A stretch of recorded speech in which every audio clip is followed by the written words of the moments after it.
What's up, everybody? So we're back out in the shop, and today we're doing day 5 of the daily vlog. So what we're going to be working on is the handle scales for this knife that we've been working on here. It is going to be a multi-piece handle scale with liners and all of that stuff. I'm going to take the time to show you what I'm doing, why I'm doing certain things during certain steps. So let's jump into it and get it done. So this is black palm, and it's definitely one of my favorite woods to actually work with. So I'm excited about working with it on this project. And then one of my other favorite woods to work with is Padauk, which is this right here. It just has a beautiful color, and I think these two pieces of handle scale material are going to contrast that blade real well. Then we've got white and black vulcanized paper liners. It's just like G10 liners, except for it's made of paper, and it's a lot easier to work with than G10 because you don't have to cut it with a saw or anything like that, or score it. You can just cut it with scissors. All I'm doing right here is just marking it out and getting just a rough line on there. We are gonna make these larger than the handle scales themselves. I'll show you why later. I love this, being able to just cut it with scissors. And we will be using that white strip later in the video as well, the one that I cut off of the white scales. That's why I didn't just cut that in half. I wanted that little strip.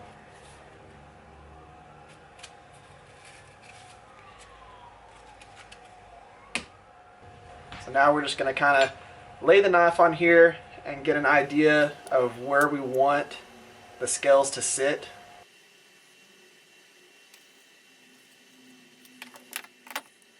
And I wanted the front pin to be right in the middle of that Padauk, so that's what I'm lining up right now. Then we're going to go ahead and cut on that line right there, because I can use this excess later in a later build, just like I'm doing with the Padauk.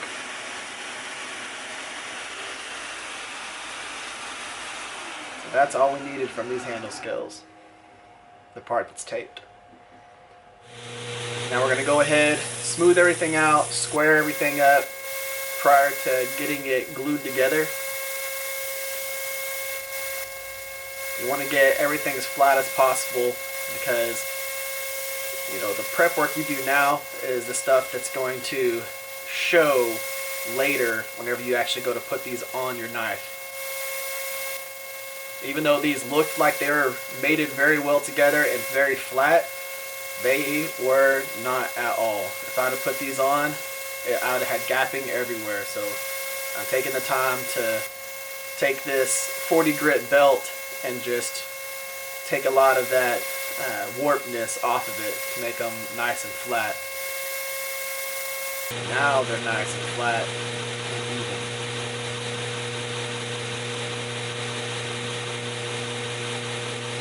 I'm going to go ahead and take 150 grit sandpaper, and this is a used 150 grit piece. I didn't need a new one for this, but we're just going to go and scuff sand everything that's going to be glued together. Even though I used that 40 grit belt, it still actually gets it really flat, and you want to rough this up a little bit so the glue sticks and has a better bond.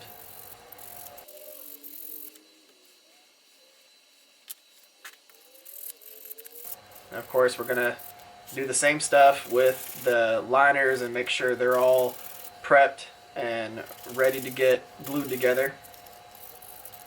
And these two little pieces, I'm going to use them for the spacers between the two wood scales. I'll show you that in a little bit.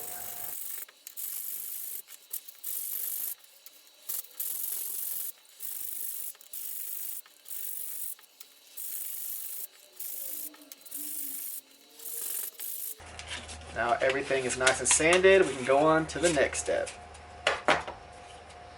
So I use JB Weld 5-minute epoxy. I will be switching to a different epoxy. I might do a J-Flex or something like that. So I'm about out of this, and I figured I might as well try out a new one as soon as I run out of this. And originally, whenever I planned out the way I was going to do these handle scales, I was actually going to do the white on the bottom, not the black, but I guess my mind thought I would just do the black on the bottom. But we're just putting a thin layer of epoxy on this because we're going to be mating them together.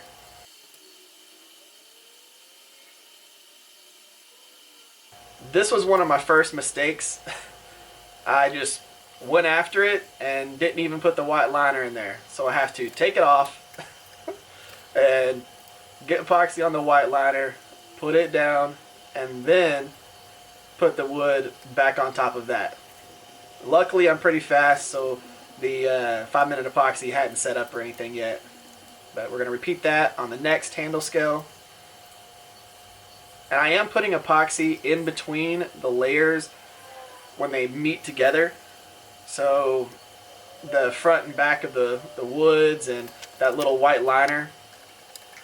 And I'm going to show you a little issue that I had with the white liner in between the two handle scales where they butt up. It's just a little something I didn't even think about because this is my first time actually doing this. I typically butt the wood straight together, but I'll show you a little hiccup that I had. I just kind of get it nice and squared up and even.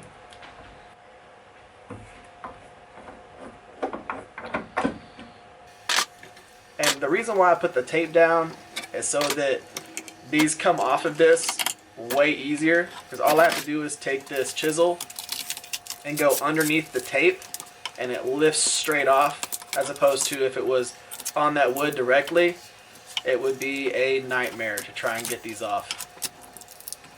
Now all I got to do is just remove the paper. I don't have to remove a 1x from the back of it. And this is the rough setup right here. We're going to go ahead, get all this excess cut off and trimmed down.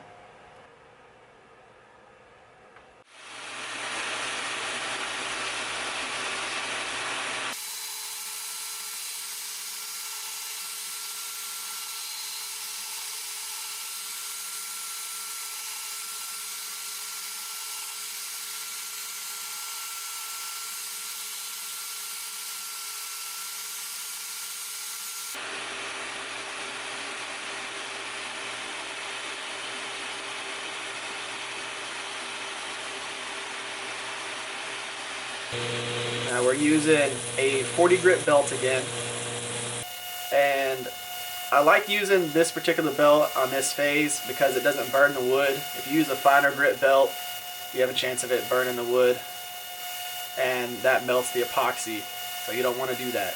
But all we're doing, we're getting everything squared back up again, because whenever you cut through these vulcanized liners, they act just like plastic and they kind of flare out a little bit.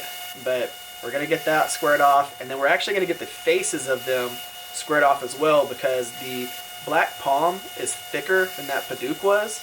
So we just need to get it squared and flat to where it's all one flat consistency on the front.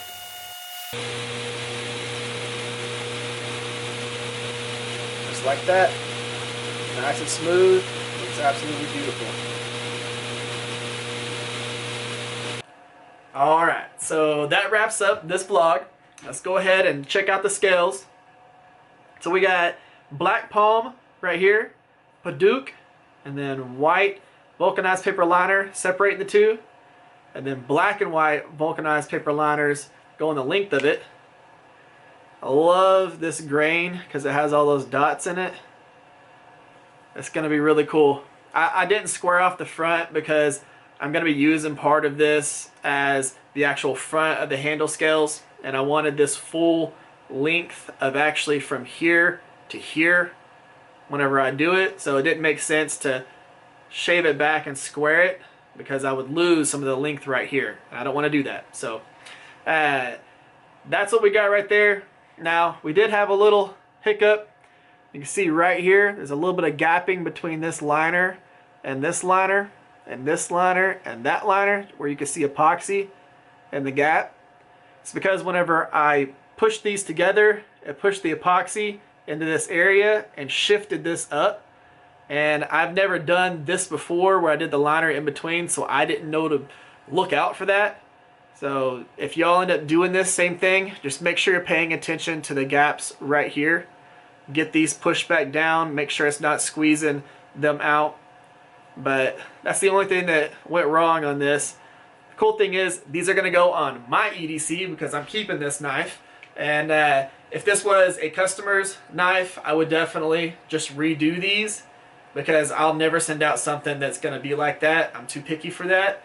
I want to make sure that if someone's paying me money for them to have something for a really long time, it's going to be as good a quality as I can possibly get. So there you go, guys. Thank y'all for coming by. If you haven't yet, give this video a thumbs up. Bottom corner, hit the little subscribe button right there. Turn on the notification bell so you get notified of whenever I actually put these on that knife. And guys, if you want to, share this video. Share a video that I've done in the past that might be your favorite. I know I say that every video, but share these videos, man. And I'm so happy that we've had so many new subscribers. And I'm just going to keep creating content for y'all and keep doing what I can to keep y'all entertained. But guys, that's the end of this one. Y'all have an amazing day. I'll catch y'all next time.